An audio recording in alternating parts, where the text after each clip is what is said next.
Lundi 6 juin 2018, CD Projekt révèle le trailer de son futur jeu Cyberpunk 2077 à l'occasion de l'E3 2018. Et le moins qu'on puisse dire, c'est qu'on a vraiment envie d'y jouer alors jeu. Mais pourquoi, Greg? Pourquoi ce jeu suscite-t-il une telle attente? Quelle merveilleuse création est-ce là? A-t-on droit à l'épiphanie d'un genre nouveau? L'exergue transcendantal de l'intelligentsia littéraux-holistique aux vertus d'un média vidéoludique?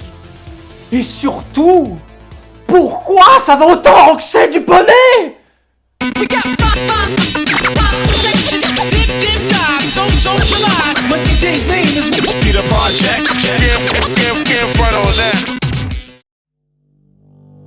Pourquoi est-ce qu'on attend autant Cyberpunk? Déjà parce que le studio CD Projekt n'en est pas à son coup d'essai, et qu'ils sont responsables d'une série de jeux qui s'est largement imposée dans le paysage vidéoludique, à savoir The Witcher. The Witcher qui d'ailleurs va bientôt être adapté en jeu de rôle papier, mais ça on y reviendra dessus en temps voulu, ne vous inquiétez pas. Au fait, Ouais. tu savais, toi, que CD Projekt, ils existaient depuis 1994? Ils ont d'ailleurs commencé en tant que revendeurs de jeux vidéo. Ils ont même traduit la série Baldur's Gate en polonais. C'est même eux qui ont créé le site gouldallgames.com. Et le développement de The Witcher 1, il a coûté tellement cher que ça a failli couler leur boîte. Oui, je le savais, oui. C'est moi qui ai écrit le texte de l'épisode. Greg, Quoi?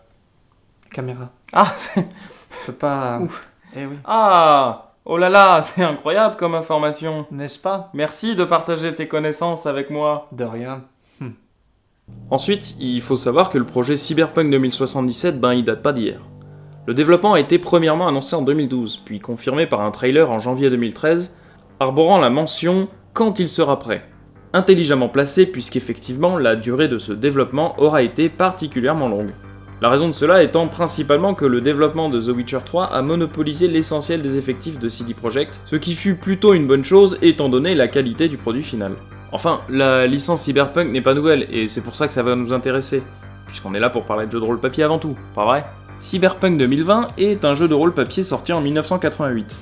Écrit par Mike Pondsmith et édité chez R. Talsorian Games, son nom est issu du genre éponyme, le genre cyberpunk, qui fut un mouvement littéraire de science-fiction né à la fin des années 70, et qui relatait les thématiques d'un futur relativement proche où la cybernétique et la technologie auraient pris une place dangereuse dans notre monde, devenant presque hybride avec le genre humain, le tout dans un monde où les guerres et la pauvreté sont légion et où la survie est devenue un combat quotidien. Ce genre littéraire, qui s'inspire aussi du roman noir et du film noir, est notamment particulièrement illustré dans les œuvres de William Gibson, telles que Neuromancer en 1984, ou Mona Lisa Overdrive en 1988, ou encore Les Mailles du réseau de Bruce Sterling la même année, et dont s'est largement inspiré Mike Pondsmith pour la création de son jeu de rôle.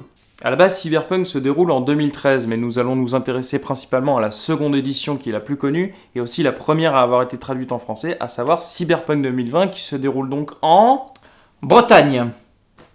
2020. Espèce de con. À la suite d'un énorme crash socio-économique, les États-Unis sont placés sous la loi martiale.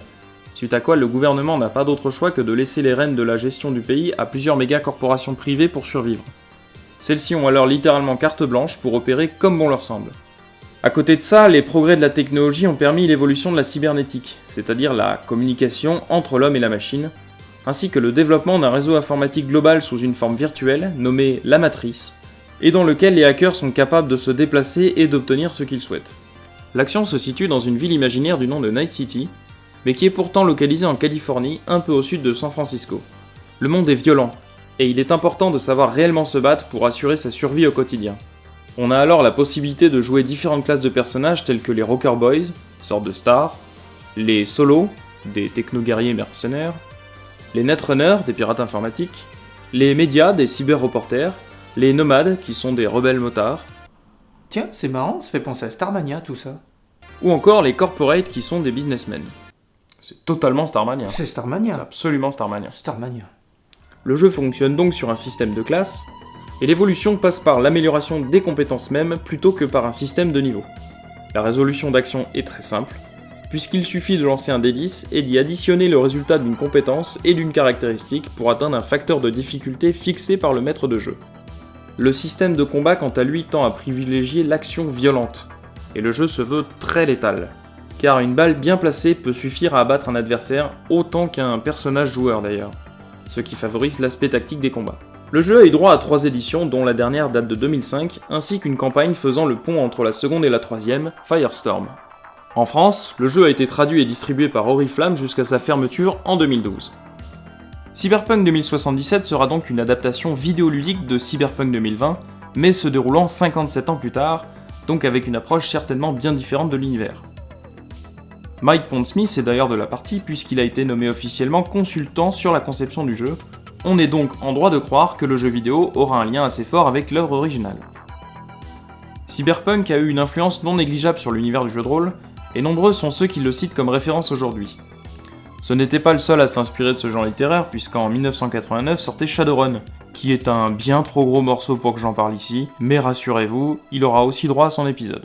Mais bon, en gros, c'est Cyberpunk avec des elfes. On va tellement se faire défoncer pour ce que tu viens de dire, Greg. Grave. En attendant, on garde un œil sur ce que nous prépare CD Projekt, particulièrement puisque l'éditeur n'a pas daigné donner de date de sortie définitive pour le moment, malgré un message caché dans les trailers riche en informations que vous pouvez consulter dans la description. Quant à vous, n'hésitez pas à nous dire ce que vous en pensez et vos attentes dans les commentaires.